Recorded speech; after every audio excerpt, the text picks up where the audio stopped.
बहुचर्चित Thane elevated road आणि tunnel प्रोजेक्टला पुन्हा एकदा ब्रेक लागलाय।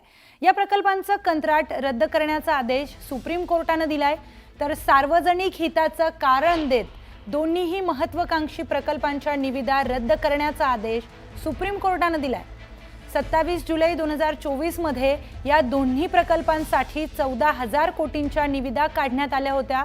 मात्र निविदा प्रक्रियेत अनियमितता झाल्याच्या आरोपांवरून हे प्रकरण कोर्टात गेलं होतं।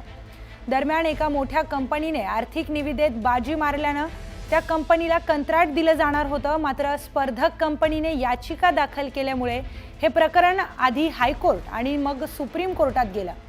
सुप्रीम कोर्टाने या निविदा रद्द केल्या आहेत आणि त्यामुळे आता नव्यानं या संदर्भातील निविदा प्रक्रिया सुरू करण्यात येणार आहे। मात्र आता उपमुख्यमंत्री एकनाथ शिंदे यांच्या महत्त्वाकांक्षी प्रकल्पांना ब्रेक लागल्यानं राजकीय वर्तुळात याचे पडसाद उमटण्याची दाट शक्यता वर्तवण्यात येते।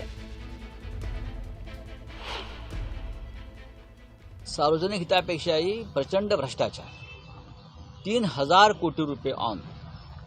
विचार करा, या महाराष्ट्रातला भ्रष्टाचाराचा रेट किती आहे? तर एका प्रोजेक्टमध्ये संबंधित सरकार किंवा संबंधित खात्याचे मंत्री हे 3,000 कोटी रुपये जास्त घेणार होते। 3,000 कोटी रुपये आकडा लक्षात घ्या। 3,000 रुपये नाहीत किंवा 300 रुपये नाहीत किंवा 3 लाख रुपये नाहीत, 3,000 कोटी रुपये एका प्रोजेक्टमध्ये जो मंत्री, त्या खात्याचा मंत्री मिळवतो, ही महाराष्ट्राची लूट। आणि त्या अशा हजारो कोटीतून निवडणूक मागच्या याच्यात लढली गेली। कोर्टाने शिंदे साहेबाच्या काळामध्ये जे काही टेंडर झाले त्यांना स्थगिती दिलेली आहे। स्थगिती याचा अर्थ रद्द झाला असं म्हणता येणार नाही।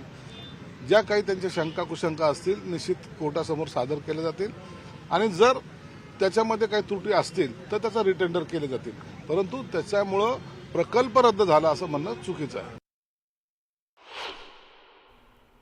तर या संदर्भातली अधिक माहिती घेऊयात आपले प्रतिनिधी राहुल जोरी यांच्याकडून। राहुल, सुप्रीम कोर्टाच्या निर्णयानंतर आता याचा पुढचा टप्पा नेमका काय असणार आहे आणि निविदा प्रक्रियेत नेमक्या कोणत्या प्रकारच्या अनियमितता झाल्या होत्या आणि याची चौकशी कोण करणार आहे? अगदी ज्या पद्धतीनं 14,000 कोटींचा प्रकल्प, खरं तर माजी मुख्यमंत्री आणि सध्याचे नगरविकास मंत्री उपमुख्यमंत्री एकनाथ शिंदे यांच्यासाठी हे दोन्ही प्रोजेक्ट अतिशय महत्वाकांक्षी मानले जात होते आणि अशा पद्धतीनं थेट सुप्रीम कोर्टानंच यावर आक्षेप नोंदवत सार्वजनिक हितासाठी हे प्रोजेक्ट रद्द करण्याचे किंवा याच्या निविदा प्रक्रिया परत एकदा राबवण्याचे आदेश दिल्यानंतर हा एक मोठा धक्का मानला जातोय।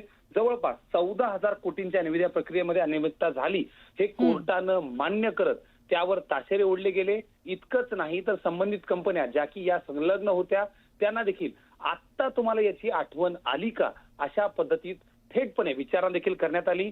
एकंदरीत बघितलं तर एकाच कंपनीला परत एकदा दुसरं टेंडर मिळाल्यानंतर हा वाद उफाळला गेला होता आणि त्यानंतर कामकाज मिळण्याच्या आधीच ज्या पद्धतीनं निविदा मिळाली, कामकाज मिळण्याच्या आधीच त्यांचं टेंडर रद्द केलं गेलं आणि आता हे प्रकल्प पुन्हा एकदा नवीन प्रक्रियेद्वारे निविदेद्वारे करण्यात येतील आणि त्यामुळं ज्या पद्धतीनं एकंदरीत राजकारण किंवा भ्रष्टाचाराचे आरोप झाले, अर्थात विरोधकांना एक आयतं कोलीत या निमित्तानं मिळाले असंच म्हणावं लागेल।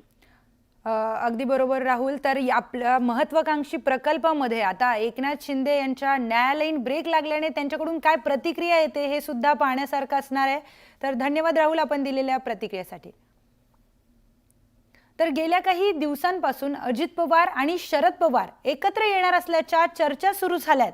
मात्र दोन्हीही राष्ट्रवादी कधी एकत्र येणार याबाबत शरद पवारांनीच आता भाष्य केलंय। दोन्ही राष्ट्रवादी कधी एकत्र येणार असा प्रश्न शरद पवार यांना विचारण्यात आला। यावर मला माहित नाही असं सूचक विधान शरद पवारांनी केलंय। त्यामुळे मनोमिलनाच्या चर्चांवर आता शरद पवारांनी थेट भाष्य करणं टाळलंय।